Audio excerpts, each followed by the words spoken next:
Kaixo. Mi nombre es Arantzazu Jindriska y soy investigadora postdoctoral del gobierno vasco. Ahora mismo estoy en Alemania, en la Universidad de Tübingen. ¿Alguna vez os habéis preguntado si los sedimentos que extraemos en una excavación arqueológica nos pueden contar algo? Pues sí, estos nos pueden dar una gran información. Muchos de vosotros sabréis que cuando hay una excavación se deja un perfil estratigráfico de referencia para saber y conocer todos los niveles, pero también para recoger muestras de sedimento y poder estudiarlo según diferentes técnicas y especialidades. Una de esas especialidades es mi área de conocimiento, la micromorfología. Y os preguntaréis, ¿pero qué es la micromorfología? Nuestro estudio se basa en recoger muestras de sedimento compacto, sedimento inalterado, es decir, estamos recogiendo muestras directamente de los sedimentos en los que vivían y pisaban las comunidades humanas que habitaban en las cuevas, en los covachos o los yacimientos al aire libre. Una vez extraídas las muestras, se hacen láminas delgadas de cristal muy finas, de unas 5 micras. Para poder hacer láminas delgadas, como veis en las imágenes, hay que cortar las láminas muy finamente hasta conseguir que se puedan ver bajo un microscopio petrográfico. Y este es el resultado final.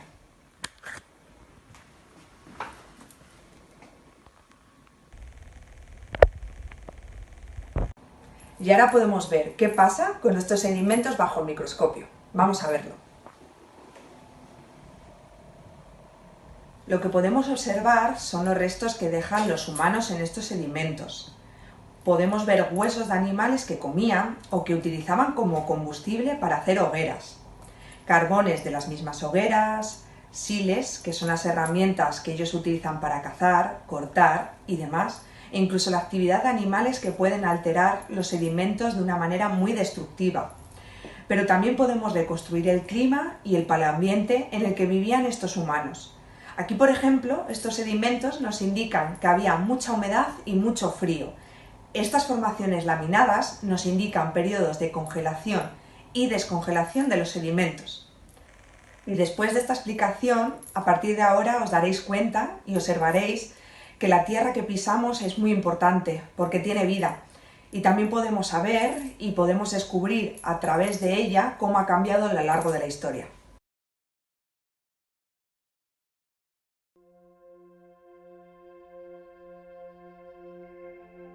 Hace mucho tiempo que los seres humanos que poblaban estas tierras durante el Paleolítico ya no están aquí.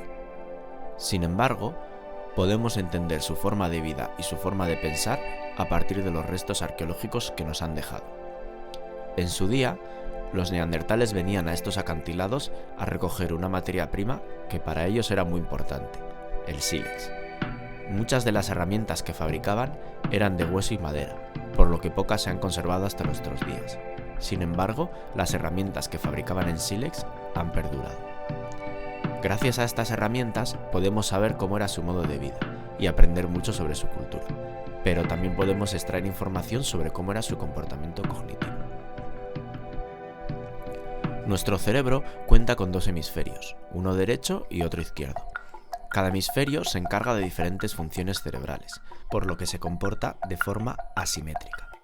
Uno de los reflejos de esas asimetrías en nuestro comportamiento es la lateralidad manual, es decir, que seamos capaces de asignar roles diferentes a cada mano a la hora de realizar una tarea concreta. Por eso, cada uno de nosotros nos definimos como zurdos o diestros, dependiendo de la mano que utilicemos como dominante. Hoy en día hay un 90% de diestros frente a un 10% de zurdos en el mundo. Pero, ¿cuál era la proporción de zurdos entre los neandertales y cómo podemos saberlo? Cuando escribimos, con una mano utilizamos el boli y con la otra sujetamos el papel. Lo mismo ocurre con la talla lítica. Una mano sujeta el núcleo, la roca que va a ser golpeada, y la otra sostiene el martillo con el que se la va a golpear. Durante la talla lítica se generan numerosos fragmentos de sílex que llamamos lascas. Para extraer una lasca golpeando en un punto concreto del núcleo, un zurdo y un diestro lo harán con direcciones opuestas. Producto de este golpe, en ocasiones, se crean unas fracturas que se conservan en cada fragmento de sílex. Estas fracturas nos indican desde dónde se ha dado el golpe y con esto podemos saber si el tallista ha golpeado el núcleo con la mano izquierda o con la derecha. Para conocer el número de diestros y zurdos en una población del Paleolítico, estudiamos todas las lascas que se conservan en un yacimiento. Las fotografiamos y medimos la dirección de estas fracturas. Gracias a estos estudios sabemos que entre los neandertales también había una mayoría de diestros, y que por tanto tenían un cerebro lateralizado. Esto nos acerca más a saber cómo pensaban y a entender que no tenían un cerebro tan diferente al nuestro, por lo menos en cuanto a lo que a asimetrías cerebrales se refiere.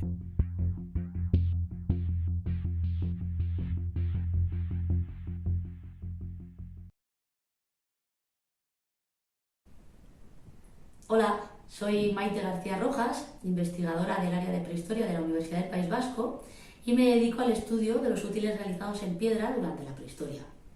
En los yacimientos arqueológicos nos encontramos con este tipo de evidencias que son útiles que realizaron la gente que vivió durante el Paleolítico.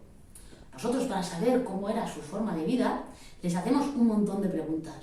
Por ejemplo, le podemos preguntar sobre qué tipo de rocas están hechas, o qué tipo de útiles hicieron, o para qué las usaron. Pero a mí la pregunta que más me gusta hacer es ¿cómo fueron hechas? Y es aquí donde la arqueología experimental entra en juego. ¿Queréis saber cómo? Pues bien, vamos al taller.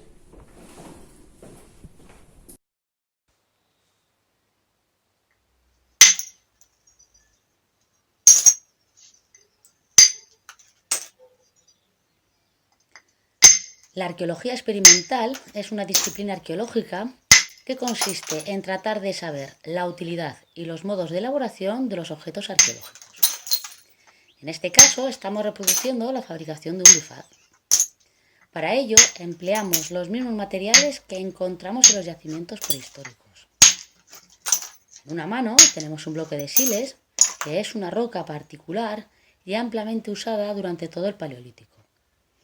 En la otra mano tenemos un fragmento de asta de ciervo que a modo de martillo nos sirve para tallar el bifaz. A simple vista, esta técnica parece sencilla. Al fin y al cabo, es golpear el bloque de siles por ambas caras con un asta o con una piedra.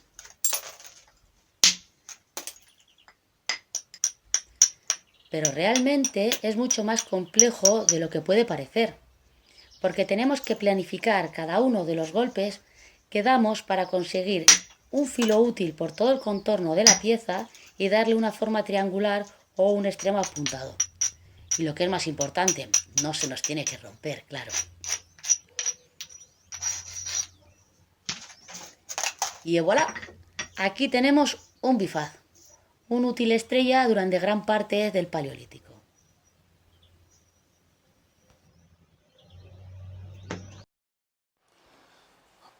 Otra de las técnicas ampliamente usadas durante el Paleolítico es la producción de lascas.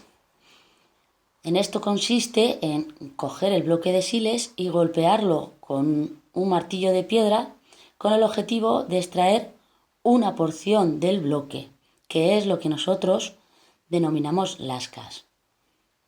Esta vez cambia, el objetivo es extraer una lasca, no fabricar un útil sobre el bloque, mediante un golpe.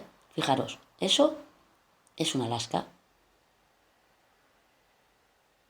Las lascas son mucho más versátiles porque son mucho más pequeñas y se pueden realizar un montón de útiles, pero sobre todo tienen unos filos súper cortantes que nunca debéis tocar. Sobre esta base, sobre las lascas, es donde se fabricarán los diferentes útiles. No siempre se necesitaba un filo muy cortante, así que dándole golpes con un percutor de asta en el contorno de la lasca, se obtienen diferentes formas para realizar diferentes útiles que desempeñarán diferentes actividades. Este caso, por ejemplo, es una raedera. Hola, soy Alejandro Prieto y soy investigador postdoctoral en dos departamentos, el de Geografía, Prehistoria y Arqueología de la UPV y el de Prehistoria de la Universidad de Erlangen-Nuremberg, en Alemania. Quizá os preguntéis por qué estoy presentando este trabajo en este centro científico y tecnológico que explora y crea nuevos materiales. Bueno, lo cierto es que no parece que la prehistoria o la arqueología tenga relación con esta ciencia de los materiales, ¿no? Bueno, o tal vez sí. Hoy estoy aquí para mostraros la investigación que estoy desarrollando en Alemania. Esta persigue conocer los procesos de explotación de las materias primas de origen mineral, esto es, las rocas, en nuestro pasado más remoto. Estoy tratando de entender si las neandertales de hace 50.000 años ya hacían ciencia de los materiales. Y si es así, acercarnos a entender cómo lo hacían. ¿Queréis verlo? Pues acompañadme. Bueno, lo que veis aquí son las rocas que sacamos de la excavación de Troisdorf hace 5 veranos. Aquí hay piedras pequeñas, pero sobre todo hay muchas piedras grandes. Esta que veis aquí es muy representativa, porque se ven las marcas que dejaban las neandertales hace 50.000 años, cuando extraían las lascas para fabricar herramientas. ¿Veis las marcas negativas que dejaron en la roca? Cuando llegué aquí, pregunté, ¿todas las piedras son del mismo material? Me dijeron que sí, y que se llamaba cuarcita del terciario. Las neandertales parecía que funcionaban esta piedra en específico. ¿Pero cómo? Y sobre todo, ¿por qué esta y no otras? Como imagináis, para contestar a estas preguntas no pudimos preguntarle a las neandertales directamente. Lo que hacemos es entender estas piedras mediante la geología y la petrología, es decir, caracterizamos el material. De esta forma, exploramos con la ayuda de estas lupas todas estas piedras. Vemos sus colores, sus diferencias, sus tactos, vemos los granos de cuarzo que las forman. Vemos también dónde había más o menos negativos de extracción de lascas, dónde no había y sobre todo los procesos técnicos asociados. Con esta otra lupa más precisa y con más aumentos empezamos a ver cómo eran sus granos de cuarzo. Medimos qué tamaño tienen, cuáles son sus formas. ¿Los veis?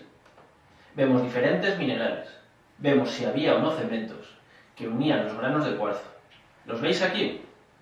Con secciones de roca como esta, empezamos a entender cómo se relacionaban en mayor detalle los granos de cuarzo. ¿Cómo eran?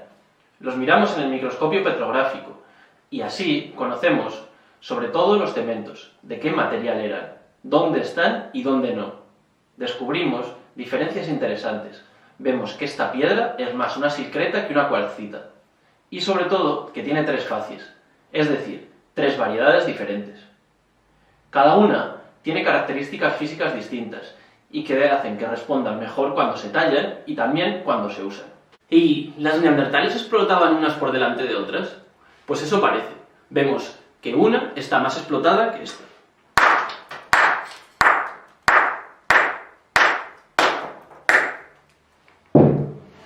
Que otra se explotaba de una forma más secundaria y que la última apenas estaba explotada. Eran casi unos desechos industriales. ¿Y cómo sabían todo esto las neandertales? Pues utilizando una ciencia de materiales basada en observaciones diferentes a las nuestras. No contaban con lupas ni con microscopio, solo tocaban, probaban, sentían. Como Bernard de Chartres en el siglo XI, si veían esto era porque estaban subidas a hombros de gigantes. En este caso tenían milenios de experiencias acumuladas en sus culturas y en sus formas de vida. Esto les permitía reconocer los materiales óptimos, como estos, y beneficiarse de ellos. Esta experiencia difícilmente podemos medirla, pero entendiendo a través de las técnicas actuales de caracterización de materiales de las piedras en los yacimientos arqueológicos podemos acercarnos a ellas. Así, aprendemos de sus culturas y de sus formas de vida, y dentro de ellas a una ciencia de materiales más cotidiana, a la ciencia de nuestro pasado más remoto. Estamos entendiendo este sitio, Troisdorf, pero también los procesos técnicos que se practicaban y que nos hacen ver este lugar como una protocantera. Estamos entendiendo la importancia de este punto en el paisaje y cómo servía para gestionar y explotar el medio ambiente. Esto nos permite conocernos como humanos, para reflexionar sobre nuestro comportamiento en el presente y así, quizá, fomentar un futuro mejor. Espero que os haya resultado interesante este pequeño resumen de nuestra investigación. También que os permita reflexionar acerca de la importancia de las ciencias humanas y sociales, no solo en caracterizar diferentes materiales, que también, especialmente en entender las personas que hay detrás de ellos.